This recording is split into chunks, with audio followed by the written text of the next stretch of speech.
refrigeration, inilalak natin yung cold air. And kapag air conditioning, we are pushing the cold air, we are forcing the cold air so that it reaches uh, those people, kasi yun naman ang target natin, the comfort of the human, to reach the comfortable temperature. Ano? So, again, another difference nila is that refrigeration uses coolant alone. Coolant lang yung ginagamit niya to have the whole process of refrigeration, while air conditioning also uses the air from the outside. Next, our refrigeration deals with cooling and freezing. Air conditioning deals with cooling and dehumidifying the air. So, the following terms, these are the terms that we are going to use, especially kapag meron na tayong analyzation ng problem. So, ito naman is lagi na nating nakakasalubong sa ating mga naging discussion, especially in thermodynamics hanggang ngayon, hanggang heat transfer. So, pag sinabi natin heat, that is the form of energy that is transferred between systems or bodies. Due to the temperature difference, syempre. So next natin is temperature. We already know naman that temperature difference are the driving force of heat transfer. If there is the temperature difference, therefore there is a heat transfer. Next natin is work.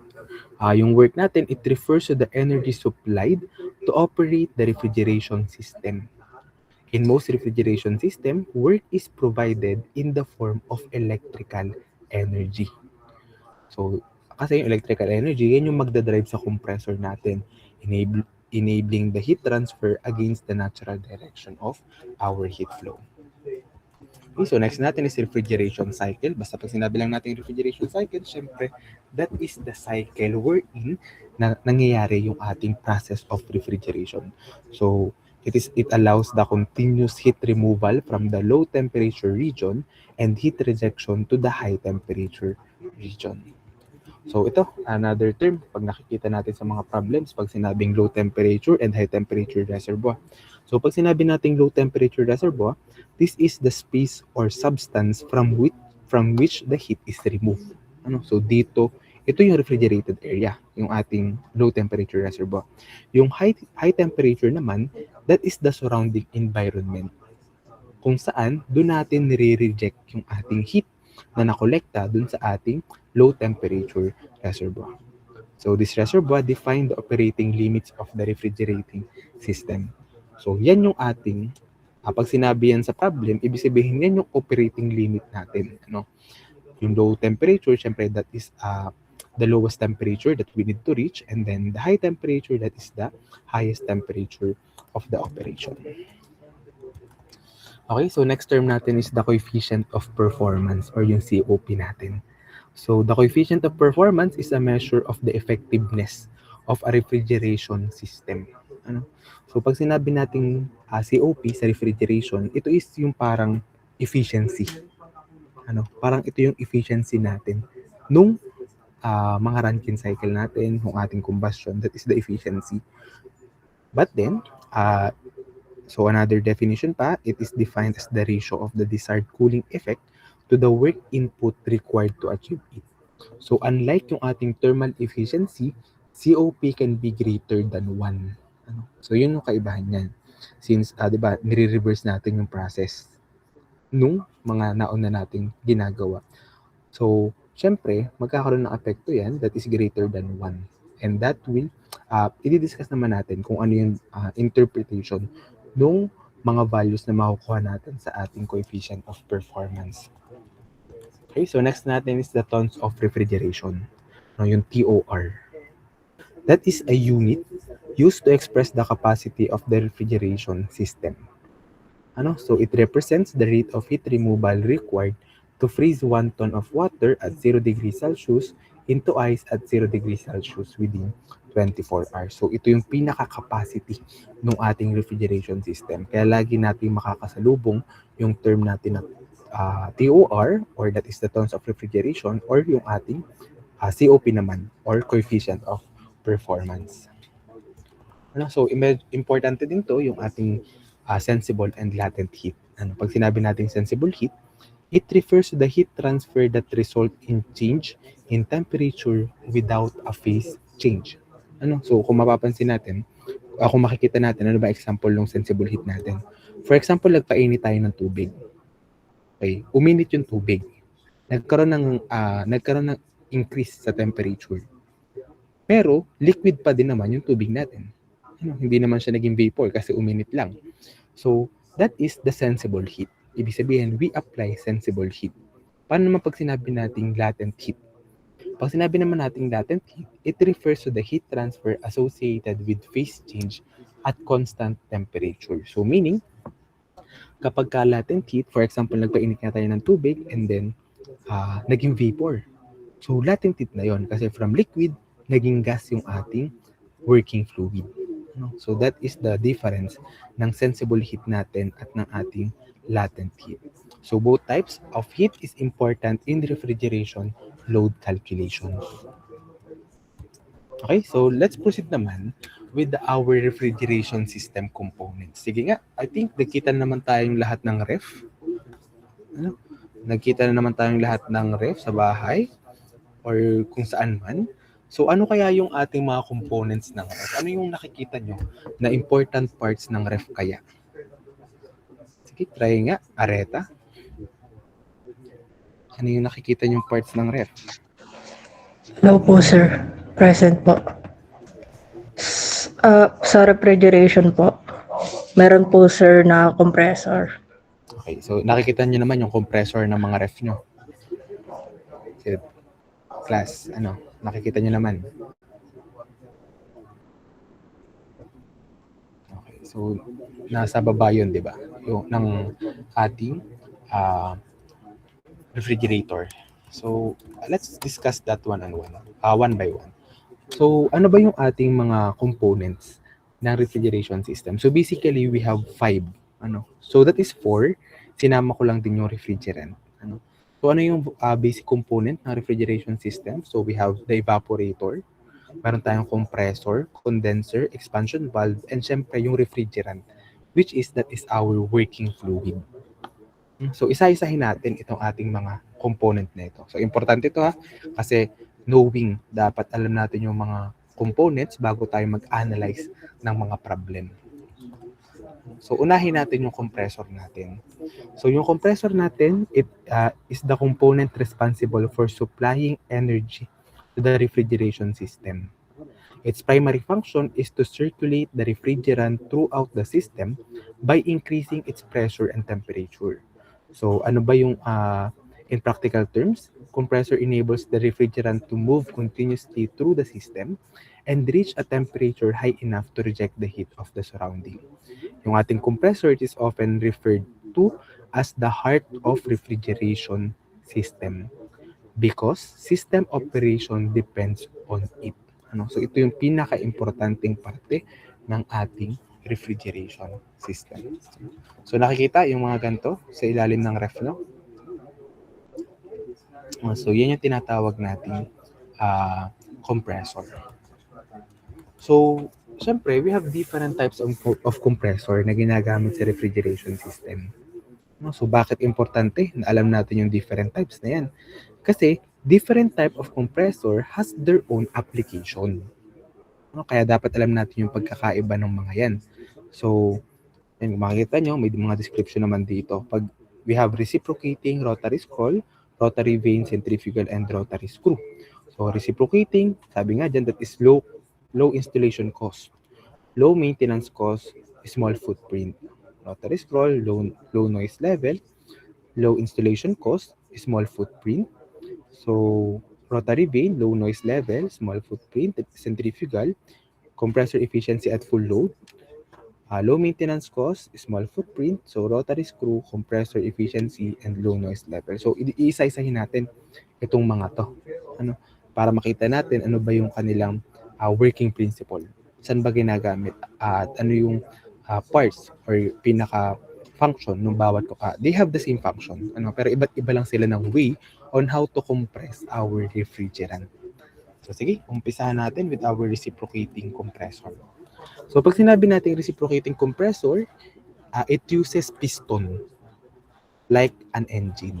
So katulad lang to nung ating katulad ng internal combustion engine natin. It uses a piston and a cylinder. So para mag-compress ng low pressure, low temperature refrigerant vapor for the evaporator into high pressure, high temperature gas. So ganito yung itsura ng ating mga reciprocating compressor. And I have here a video para mas madali natin makita yung function ng yung paano gumagana yung ating reciprocating compressor.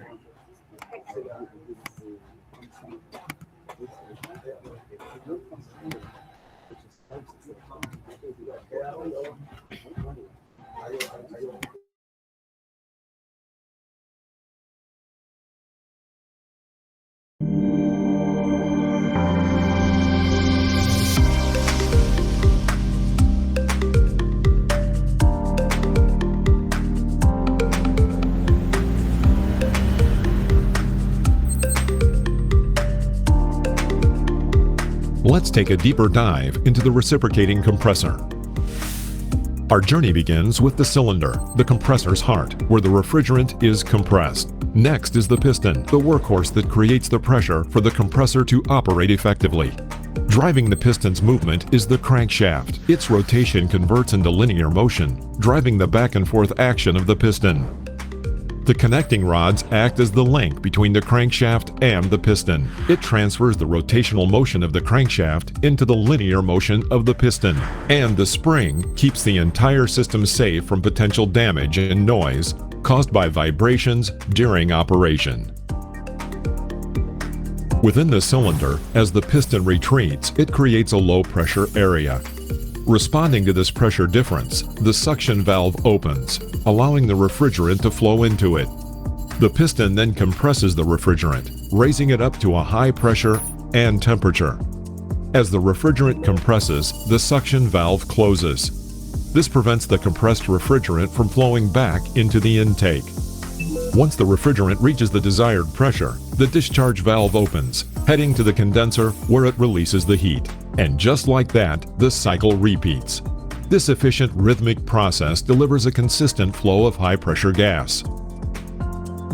Ensuring smooth operation by reducing friction among these moving parts, our lubricating oil extends the lifespan of the LG reciprocating compressor. As the crankshaft rotates, it splashes the oil to the necessary parts. Some compressor designs may also incorporate a pump to aid in oil distribution. The refrigerant and oil flow through the reciprocating compressor in perfect harmony, each performing their crucial roles in this efficient, powerful system. Safety is a crucial principle to the design and operation of all LG. Okay, so nakita ba kung paano gumagana yung reciprocating compressor natin? So ganun yung principle ng ating reciprocating compressor. So let's go back with our presentation para dun sa iba nating types pa ng compressor.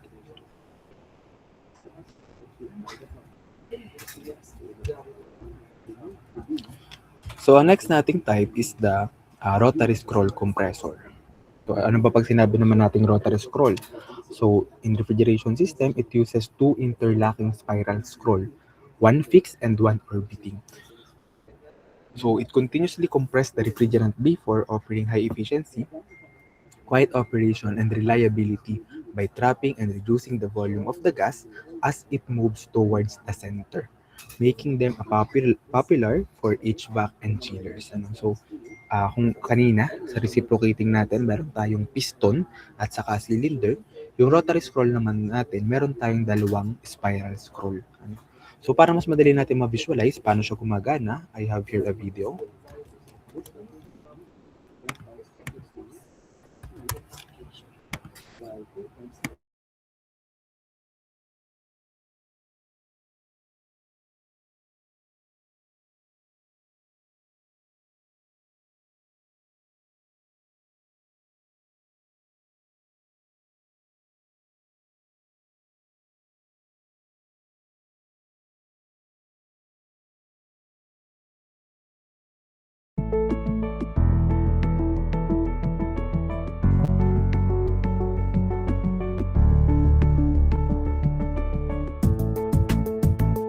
A scroll compressor is also known as a scroll pump, and consists of a shell with an in and an outlet. The lower part of the shell contains the lubricant, which is used for example to lubricate the plane bearings. A motor sets an Archimedean scroll, which is found in the upper part of the shell, in motion. The scroll housing has an inlet, as well as a discharge port, and a fixed scroll.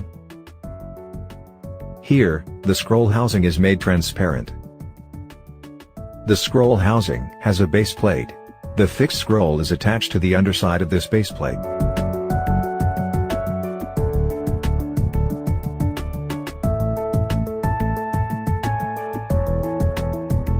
For better visibility, only the moving scroll with its base plate and the fixed scroll are now being displayed.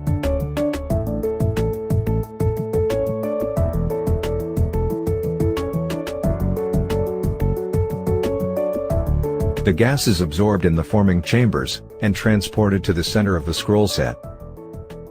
As the rotation progresses, the chambers become much smaller, so that the gas is compressed within the compressor. Therefore, this type of compression is called internal compression.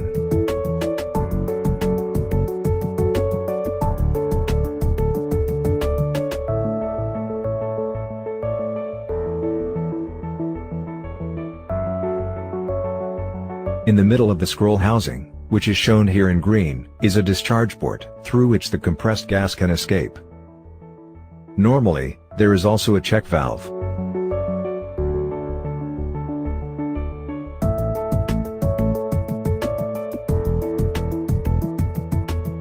Today, there are several compressor designs. On the one hand, the movable scroll can move with an extremely small distance to the other scroll. The scrolls therefore do not touch each other. On the other hand, there are also designs, in which the scrolls are in contact. Such scroll compressors usually have a better seal, and thus, a higher efficiency. Axial sealing can also be designed in various ways. One possibility is the use of a floating tip seal. These are present on both scrolls and are pressed against the base plates by gas pressure. In this Okay, so nakita naman kung paano gumagana yung ating spiral scroll compressor natin, the rotary scroll compressor. So sige, let's go back with our presentation.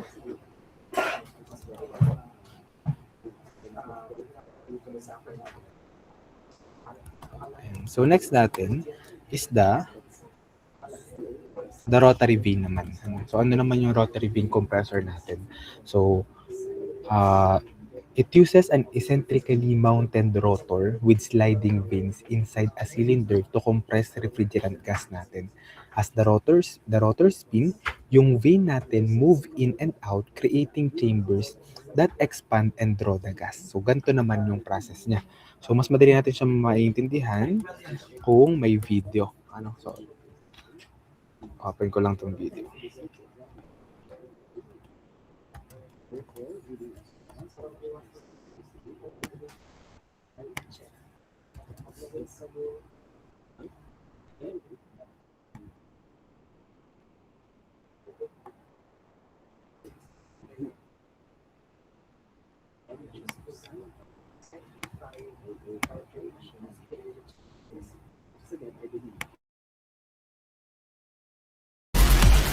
Made with vanes or impellers. These types of compressors are called rotary compressors.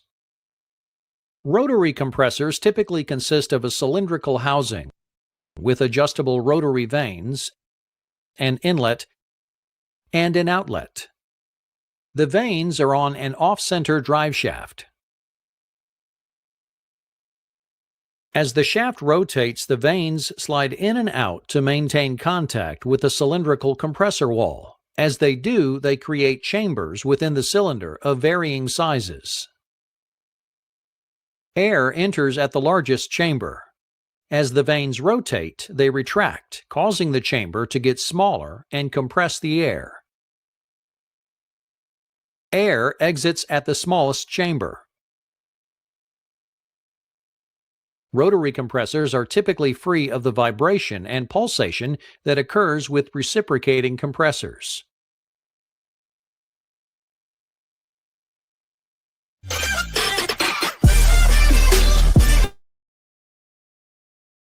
Okay, so nakita naman kung paano naman nagko-compress yung refrigerant natin gamit yung rotary vane naman. So from malaking space, pinapaliit yung ating chamber para makompress yung ating refrigerant. Okay. So let's go back with our presentation.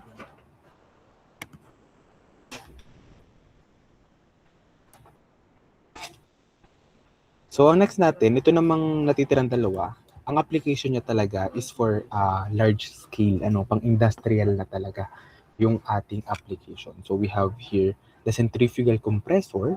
So ang centrifugal compressor natin, sabi nga dyan, it pressurizes yung ating low pressure, low temperature refrigerant vapor by using a rotating impeller to impart high velocity. So yung ating namang sunod, the screw compressor, it uses naman two intermeshing helical rotors. So, para mas madali natin ma-visualize yung dalawa pa nating type ng compressor na yon, I have here a video.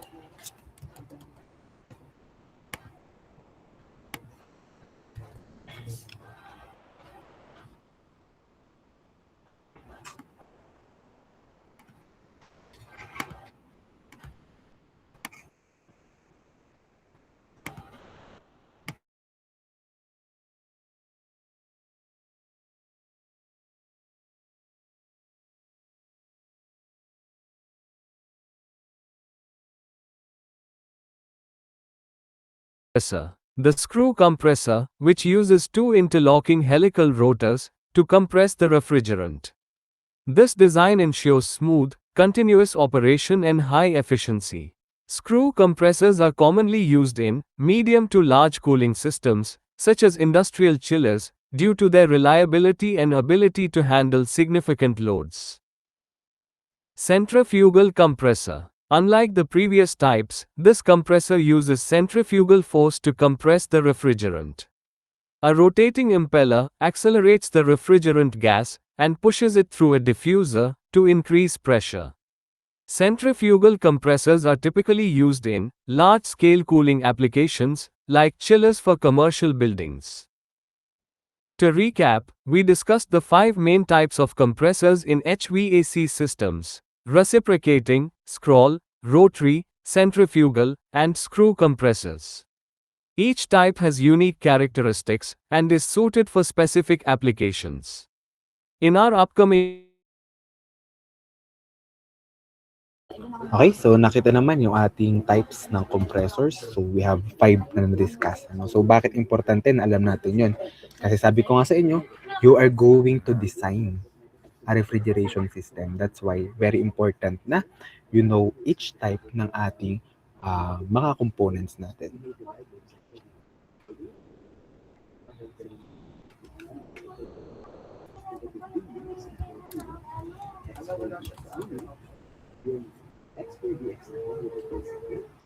Okay, so next tayo, we have the condenser naman. Ano naman yung condenser natin? So tapos na tayo sa compressor. Yung condenser naman natin, it is a component where heat is rejected from the refrigeration system to the surrounding environment. So ito yung nagre-reject ng heat sa ating surrounding. So siguro mas madali nating makikita with the illustration. So nakikita to sa ref nyo. Yung sinasampay ng damit kasi mainit daw. Ayan. So, in small scale, yung sa ating mga household use, yan yung ating condenser na tinatawag. Yan. So, madaming yata nakasampay doon, but may mga tumatawa. Pero yung mga bago, di ba may mga design na ng ref na walang ganito? So, nasa loob na yung kanyang ganyan. Pero may mga nakikita pa din ako na nasa labas yung kanilang condenser. So, tandaan ha, ito ang condenser. Yung nagre-release ng heat, ng init sa ating surrounding. So, syempre, ito yung pangmaliitan lang dun sa mga ginagamit lang natin sa bahay, but in large application ng refrigeration, ganito yung itsura ng mga condenser nila. Okay, so next natin is the evaporator. Yung evaporator naman natin, ito yung nag-absorb ng heat. Nag-absorb ng heat sa ating refrigerated area. So, this section of the system, the refrigerant absorbs the heat from the space or the substance being cooled. So the heat is absorbed, the refrigerant temperature remains relatively low, cooling of the desired space is achieved. The evaporator directly produces the refrigeration effect. No? So ito naman yung ating evaporator. Nakikita to sa loob ng ref. No? So usually, di ba, ito na mismo yung pinaka freezer. Ano, yung nasa freezer natin. Kaya pag magpapatigas kayo ng yelo, di ba? Ano yung unang tumitigas? Yung babang part. Kasi yun yung nakadikit dun sa ating evaporator. Ano? So nauna yung maalisan ng init, kaya siya tumitigas. Ano? So nakikita to sa inyong mga ref. Siguro naman. Yes po, sir. Ayan. So in other application, makikita natin yung mga gantong evaporator. So next natin is the expansion valve. Ano naman yung expansion valve natin? So it is used to reduce the pressure and temperature of the refrigerant before it enters the low temperature region of the system. So by controlling the refrigerant flow, the expansion device prepares the refrigerant for effective heat absorption. So ito na yung part na hindi natin masyadong nakikita. So nakatago na yan sa ating ref. Ganito yung itsura ng ating expansion valve. So, yan yung ating mga components. So, clear ba tayo dun sa ating na-discuss na 4 na components? So, basically, dyan lang naman iikot yung ating refrigeration. Dyan sa 4 na parts na yan. Yan din yung mga parts na ating i-analyze in our future discussions. So, proceed naman tayo with the applications of refrigeration system. No? So ano ba yung application ng ating refrigeration system? Siyempre, madami yung application. So it has widely used in various sectors to control temperature, siyempre to preserve product quality, and support industrial and commercial processes. So the following subsections present the major sub-application areas ng ating refrigeration system commonly encountered in engineering practice. So unahin natin is the food cooling and storage. Kasi ito naman talaga yung majority or commonly na ginagamitan natin ng refrigeration for the food cooling and storage. So refrigeration slows down microbial growth, enzymatic activity, and chemical reaction that cause food spoilage. So by maintaining food and low temperature, freshness, safety, and shelf life are significantly improved. So food cooling and storage application include cold storage warehouses, refrigerated rooms and freezers, meat, fish, dairy, and produce storage facility. So basically, siguro majority sa inyo, ganito yung magagawa in your design project. So again hindi to limited dun sa ref natin na ginagamit sa bahay. So we have here an application ng katulad nito. This is a food cooling and storage. Parang ganito yung ating gagawin sa design. Malakihan na storage room. So, yan, nagsisimula na ba kayo maghanap ng topic for your design project? And so, next week, ilalabas ko na yung guidelines and then isa-isahin natin para makapag-ready tayo ng proposal. Ipipresent ko pa din naman sa inyo yung kung ano magiging format ng ating proposal. So, next natin is refrigerated transport. Siyempre, when we are transporting a product from one place to another and we need to maintain their quality, ginagamitan natin siya ng refrigeration. So refrigerated transport system are used to maintain controlled temperatures during the distribution of perishable goods. These systems ensures the product remain within the required temperature limits from the point of production to the point of consumption. So ano ba yung mga example nito? We have yung refrigerated trucks and trailers. Siguro nakikita na naman kayo ng ganyan, di ba? Yung mga truck, delivery truck na refrigerated. Next natin is the refrigerated shipping containers. If we need to ship yung ating mga products, nakikita kayo ng mga container van na merong sariling refrigeration system. And so that is another application of refrigeration systems. And then we also have the cold chain logistic system. So refrigerated transport plays a critical role in reducing product losses and maintaining safety in food and pharmaceutical supply chain. So next natin is the food, beverage, and floral application. So yan pa din naman yung katulad pa din nung nauna natin. Ayan. So next natin is for other low temperature applications. So madami pang low temperature applications na ginagamitan ng ating refrigeration system, syempre. So these applications are critical in advanced engineering, medical, and scientific field. So katulad ng ating gas liquefaction and separation, wherein kailangan natin ng certain temperature to do that. We have cryogenic storage of biological materials, medical research and laboratory applications, aerospace and space technology. So low temperature applications represent the advanced extension of refrigeration principle beyond conventional cooling. Okay, so naintindihan ba yung ating applications? And I hope nakakuha din kayo ng idea for your design project dahil dyan. Okay, so next natin is the codes and standards. So, hindi lang sapat, sabi nga dito, let's have here the definition. Refrigeration systems are not designed and operated solely based on the thermodynamic principle and engineering judgment. So, hindi porket nakapag-design tayo, yung design natin based on our calculations, based on our computations, is correct. Tama.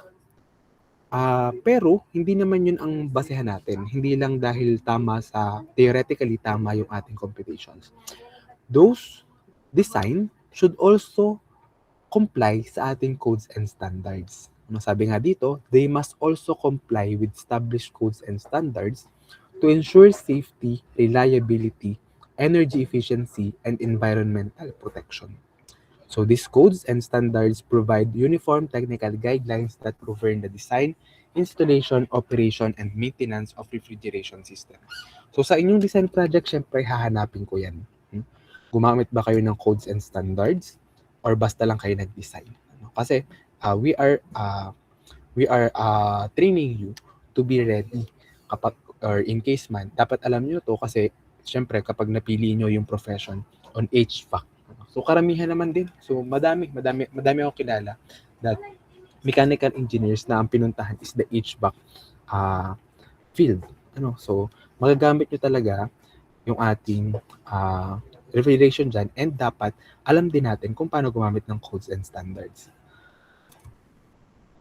So next natin, ano ba yung ating origin and purpose ng ating codes and standards? So syempre, yung purpose niya is to ensure safe system design and operation, promote uniform engineering practice, protect life, property, and the environment, improve energy efficiency and system reliability, and provide a legal and professional basis for engineering work.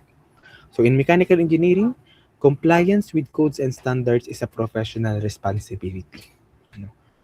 As mechanical engineers, we are tasked to supervise yung ating mga refrigeration systems from designing, installing, and constructing that.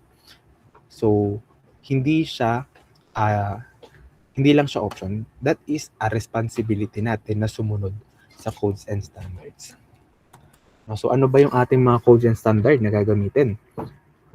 Ginagamit na natin to and gagamitin natin to in designing your design project.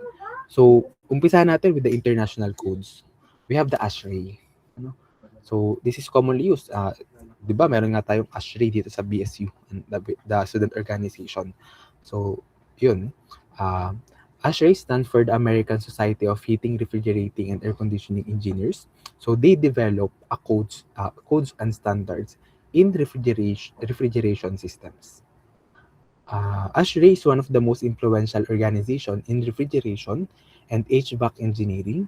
So it develops standards related to refrigeration system safety, refrigerant classification, energy efficiency, system design, and performance. So ASHRAE standards are widely used in reference in textbooks, industry practice, and national mechanical codes.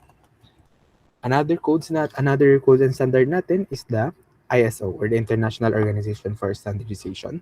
So meron din silang standards covering the refrigeration equipment performance, the safety requirement, and the environmental management system. Okay, so proceed naman tayo with the Philippines. ano ba yung ating refrigeration codes and standards sa Pilipinas? So, refrigeration systems are governed by national laws, codes, and regulatory agencies that adapt international standards to local condition. Ano? So, syempre, meron tayong international codes. Yun namang codes natin dito sa Pilipinas, doon lang din natin kinuha. But then, syempre, iba naman yung situation in other countries to the Philippines. We have a different local condition. That's why meron tayong local codes and standard para ma-adapt natin yung codes na yon in our own condition. So we have the Philippine Mechanical Code. This is the primary code governing the mechanical system. Siyempre, including doon yung refrigeration and air conditioning installation. Ano yung pinoprovide ng ating Philippine Mechanical Code? The system design and installation, equipment safety, mechanical room layout. Okay, makikita natin meron pa din siyang standard, yung mga mechanical room layout. Inspection and testing. So it incorporates principles and guidelines derived from the international standards such as ASHRAE modified to suit the Philippines condition. So as I have mentioned kanina. So we also have the Republic Act, the Philippine Mechanical Engineering Act. Ano ba yung sinasabi niyan? Mostly for professional practice natin ng mga mechanical engineer. So again, refrigeration system, pag pinag-usapan yan, ME agad yan. May ME agad kapag may refrigeration system. So the Republic Act governs the practice of mechanical engineering in the Philippines. So under this law, sabi dyan, only registered and licensed mechanical engineers may design, install, and supervise refrigeration systems. No? So we, mechanical engineers, yan yung role natin. Tapos, engineers are legally required to comply with applicable codes and standards. Siyempre, we are designing based on the codes and standards and we need to assure that. So we also have the professional accountability and public safety. So syempre, we are tasked to do that role. We have the professional accountability for that. Kasi pag may nangyari, sinong sisisihin? Syempre, yung engineer niyan. Kaya dapat, we make sure natin that it comply with the codes and standards. So this law establishes the legal framework for refrigeration engineering practice in the country. Okay, so for mechanical engineers, knowledge of refrigeration codes and standard is essential because designs must be code compliant to be approved and implemented. System safety and performance depend on proper standard application. Engineers are legally and ethically responsible for compliance. Failure to follow standard can result to system failure, legal liability, or environmental harm. So again, codes and standard bridge the gap between the theoretical engineering knowledge and real-world engineering practice. So that's end our discussion for today. That is already the introduction ng ating refrigeration system. Okay, so sana may naintindihan. So do you have any question with our discussion? Wala na naman. Okay, so next week we are going to discuss naman the ideal refrigeration cycle and our refrigerants. So, diniscuss pa lang natin yung components. Next week, gagawin na natin siya in the cycle. Okay, so may face-to-face din tayo next week. Ipopost ko na lang yung format ng ating index card to be passed on our face-to-face class. Okay, so do you have any other concerns? May grupo na ba lahat? Ayan, meron. Ngayon ka palang nag-join dito, no, Marcus? Yes po, sir. Okay, so baka meron pa diyang kulang ang grupo. Paki-add naman. Dito ka na bago-grupo? Sa 10? Section 10? Sa section 7? Siguro po dahil may hirapan din po kung makitulong din sa iba kong kagrupo o ibang section. Kasi magkiba kayo ng schedule, ano? Sige. Baka meron pang kulang sa inyo. Paki-add. Baka meron pang kulang. Okay, may concern pa? Wala na? Sige. Next week, siguro this week naman, mapoprovide ko yung guidelines for your topic proposal. So, pwede na kayong mag-start mag-propose ng topic next week. Sige, if you don't have any other concerns, pwede na mag-leave dito sa meeting. Ay, wait lang pala. Wala pa tayong attendance. Ang huli nating natawag si Areta. Kokosa, Present po, sir. Rosales, Present po, sir. Patalog, Present po, sir. Deraya, Present po, sir. Antonio, Present po, sir. Espino, Present po. Bayeta, Present po. Alcantara, Present po, sir.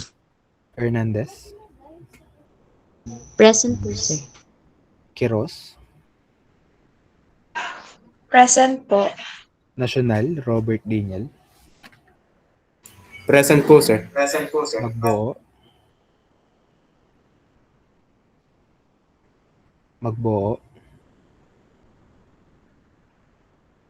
Leovi, Magbuo. Magbaon Lailin po. Okay. Present po. Leovi, Present po, sir.